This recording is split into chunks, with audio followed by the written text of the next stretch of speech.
வணக்கம். நீங்கள் இணைந்திருப்பதோ ஜெஃப்னாஃபெஸ்டின் காலை நேர தலைப்புச் செய்திகளோடு.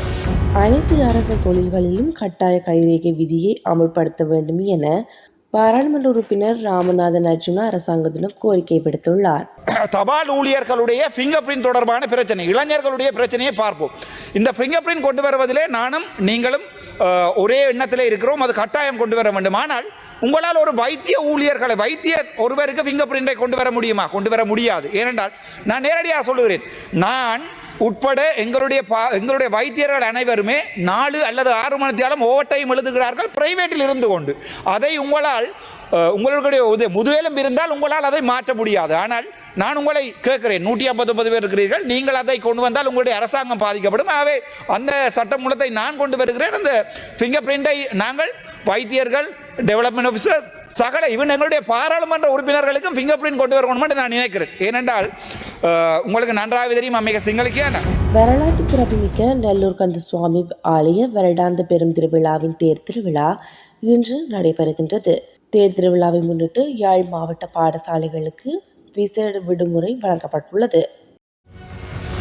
அதிகாரிகள் அமைச்சருடன் இணைந்து தபால் ஊழியர்களின் வேலை நிறுத்தம் குறித்து தவறான தகவல்களை வெளியிட்டு பொதுமக்களை தவறாக வழிநடத்துவதாக தெரிவித்து அரைகுறை ஆடையுடன் தபால் ஊழியர் ஒருவர் போராட்டத்தில் ஈடுபட்டுள்ளார். சீருடைகளை தைப்பதற்காக 600 ரூபாவும் சைக்கிளுக்கான கொடுப்பனவாக 250 ரூபாவும் வழங்கப்படுகின்றது என அவர் மேலும் தெரிவித்துள்ளார்.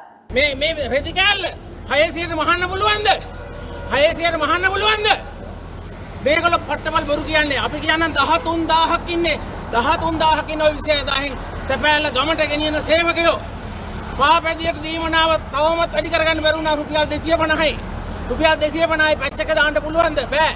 නිල ඇඳුම් කුලිය රුපියල් 600යි. මේ අඳින්න බාගෙට අඳින්න වෙලා තියෙන හෙට අයින්ද ස්මාර්ட் තැපෑල් කරුවා. தகுதியற்ற பட்டதாரிகள் இனிமேல் எந்த ஒரு கட்டத்திலும் ஆசிரியர் சேவைக்குள் உள்ளீர்ப்பு செய்யப்பட மாட்டார்கள் என்று கல்வி அமைச்சு அதிரடி உத்தரவு ஒன்றை பிறப்பித்துள்ளது.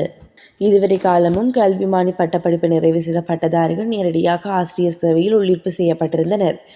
இந்நிலையில் இனி வரும் காலங்களில் தகுதியேற்ற கல்விமானி பட்டதாரிகளுக்கு ஆசிரியர் நியமனம் வழங்கப்பட மாட்டாது என்று கல்வி அமைச்சு அதிரடி அறிவிப்பு ஒன்றை வெளியிட்டுள்ளது.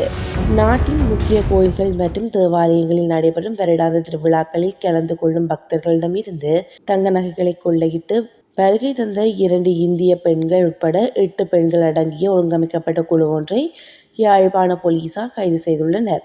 வடக்கு மற்றும் கிழக்கில் உள்ள கோயில் மற்றும் தேவாலயங்களில் திருவிழாக்களின் போது நகைகளை கொள்ளையிடும் நோக்கில் இந்தியாவில் இருந்து வந்த 2 பெண்கள் அடங்கிய குழு ஒன்று மேலும் சில இலங்கை பெண்களுடன் இணைந்து செயற்படுவதாக புலனாய்வு தகவல்கள் அடிப்படையில் குறித்த கைது நடவடிக்கை முன்னெடுக்கப்பட்டுள்ளது.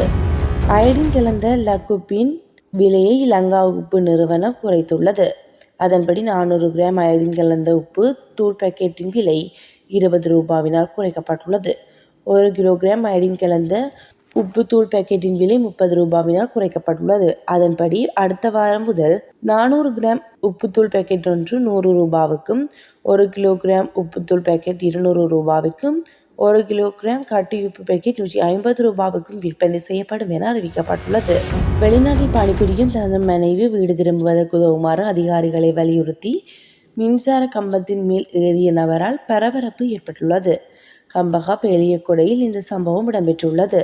இந்நிலையில் நீண்ட நேர போராட்டத்தின் பின்னர் குறித்த நபரை அதிகாரிகள் மின்கம்பத்தில் இருந்து மீட்டுள்ளனர். குறித்த நபர் தனது 3 குழந்தைகள் எதிர்கொள்ளும் சிரமங்கள் காரணமாக தனது மனைவியை வெளிநாட்டிலிருந்து அழைத்து வர உதவுங்கள் என கோரியுள்ளார். வவுனியா நெடுங்கேணி பகுதியில் முல்லைத்தீவு பிரதான வீதியில் இருந்து குடும்பஸ்தர் ஒருவரின் சடலம் காயங்களுடன் மீட்கப்பட்டுள்ளது. சம்பவத்தில் கனகராயன்குளம் பெரிய குளத்தை சேர்ந்த ச ரவிக்குமார் என்ற 45 வயதான குடும்பஸ்தரை உயிரிழந்துள்ளார். முல்லைத்தீவு பிரதான வீதியில் அமைந்துள்ள பாலத்தின் கரையில் அவரது சடலம் காயங்களுடன் மீட்கப்பட்டுள்ளது. குறித்த நபரை வாகனம் ஒரு மோதி தள்ளிவிட்டு நிறுத்தாமல் சென்றுள்ளதாக போலீசார் சந்தேகம் வெளியிட்டுள்ளனர். வெளிநாட்டவர்களுக்கு இலங்கையில் கஞ்சா பயிரிட அனுமதிப்பது என்ற அரசாங்கத்தின் முடிவை இலங்கை மருத்துவ சங்கம் கடுமையாக எதிர்த்துள்ளது. இத்தகைய அனுமதியினால் கடுமையான சுகாதார, சமூக மற்றும் பொருளாதார அபாயங்கள் ஏற்படும் என அந்த சங்கம் அறிக்கை ஒன்றை வெளியிட்டு எச்சரித்துள்ளது. மருத்துவ பயன்பாட்டுக்கு கஞ்சாவை பயிரிடுவதை நியாயப்படுத்துவது தவறானது என்று மருத்துவ சங்கம் குறிப்பிட்டுள்ளது.